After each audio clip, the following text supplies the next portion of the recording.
안녕하세요. 인파워링 북코치 김민들레입니다. 최진석 교수님이 한평에서 운영하는 새말 새몸짓 철학 강좌 2024년 1기 커리큘럼 중 4강 철학이 밥이 되는가? 입니다. 나이 제한으로 수강하지는 못하지만 질문에 대한 글쓰기로 12가지의 질문에 혼자 답하고 있습니다. 이 질문을 보는 순간 떠오르는 책이 있습니다. 야마구치 슈의 철학은 어떻게 삶이 무기가 되는가. 이 책이 떠올랐습니다. 야마구치 슈는 철학을 배워야 하는 이유를 서문에서 말하고 철학을 배운다면 이런 이점이 있다고 합니다. 1. 상황을 정확하게 통찰한다. 2. 비판적 사고의 핵심을 배운다. 3. 어젠다. 과제를 정한다. 4. 같은 비극을 되풀이하지 않는다. 언제 철학이 빛을 발하는가? 철학이 빛을 발할 때는 문제가 발생했을 때입니다. 문제를 해결하기 위해서 자신이 가지고 있는 무형의 소유물을 총동원해서 풀려고 하겠지요. 잘 풀리지 않고 복잡한 문제일수록 자신만이 가지고 있는 철학의 기준으로 해결하기 때문에 철학이 필요합니다. 문제가 발생했을 때 상황을 정확하게 통찰하는 게 첫 번째 중요한 일입니다. 문제 인식을 어떻게 하느냐, 어떻게 바라보느냐에 따라 문제가 풀리니까요. 저의 경우는 기초 체력 훈련, 계단 오르기, 스쿼트, 헬스, 800m 인터벌인 야소 800, 페이스메이커 동반자 요청, 10km 대회 참가, 주 3, 4회 러닝 습관을 통해서 시간을 단축한 경험이 있습니다. 어느 하나의 훈련만으로도 쉽게 해결되지 않습니다. 마라톤도 이럴진데 다른 복잡한 사안은 더 다각도도, 심층적으로 파악할 필요가 있겠죠. 비판적 사고의 핵심을 기르는 것은 의문과 질문인 것 같습니다. 기존의 문제 해결 방식에 대해서 비판적 사고로 제안하고 비판하고 다시 재제안하는 방법을 통해서 문제를 해결해 나가는 방법입니다. 1이든 3이든 비판적 사고를 통해서 성과 낼 수 있습니다.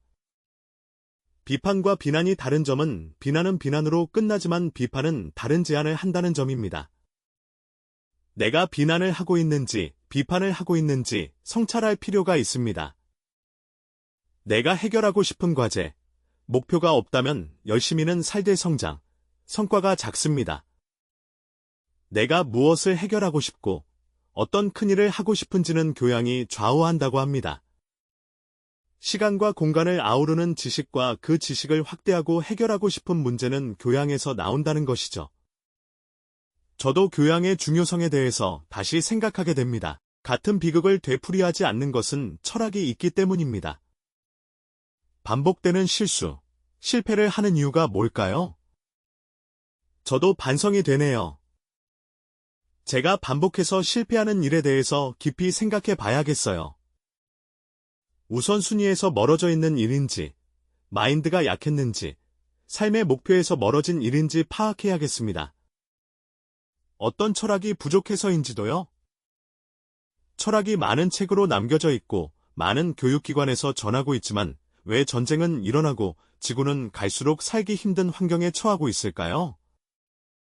역사가 계속 되풀이되고 있습니다. 이 야마구치 슈의 4가지 이유만으로도 철학이 밥이 되는지 알 수 있지 않을까요? 야마구치 슈의 책과 저의 의견을 덧붙여서 의견을 말했는데 저의 생각으로만 더 표현하고 싶습니다. 나에게는 철학이 밥이 되는가? 나에게는 철학이 밥이 되었던 적이 있는가?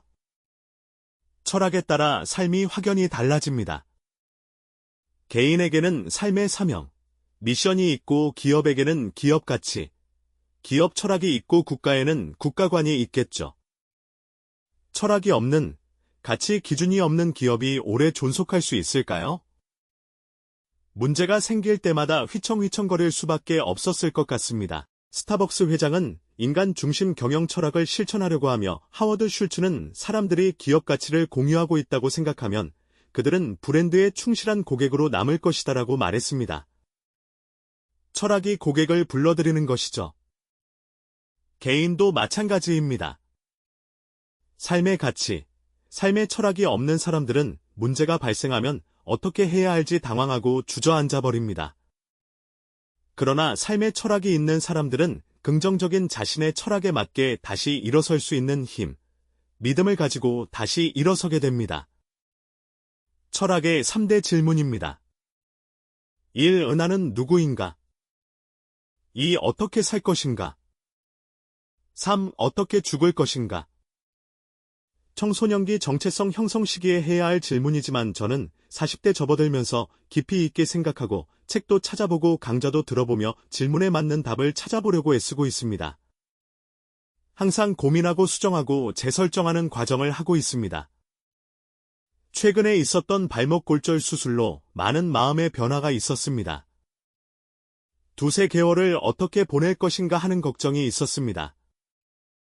며칠 고민하다가 결정을 내렸습니다. 평상시 하던 대로 하자입니다. 아침마다 시를 필사하고 창작시를 짓던 일을 계속했습니다. 그 결과 지금은 편집을 하고 있고 세 사람의 시집이 8월 말에 나올 예정입니다. 매일 꾸준히 하는 일의 힘을 알기에 1개월이 지나면 이동이 좀 나아질 것을 알기에 3개월 후 나의 모습은 어떻게 변해 있을까를 미리 역산해서 생각해보니 평상시 하던 일을 하자고 마음먹었습니다. 넘어졌을 때, 주저앉을 때 가장 중요한 것은 회복 탄력성과 긍정적 사고라는 것을 알기에 이 시점에서 다시 일어서는 힘을 성찰의 시기로 삼아야겠다는 마음도 있었습니다. 5년 후, 10년 후, 지금의 3개월이 약이 되기도 하고 순간처럼 느껴질 것 같다는 생각도 했습니다.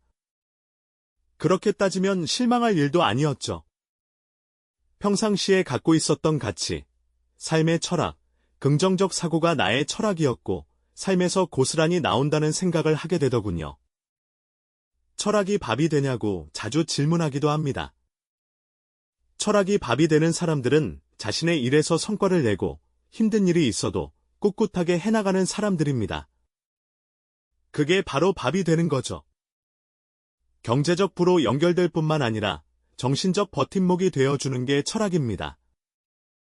철학은 밥 이상이다.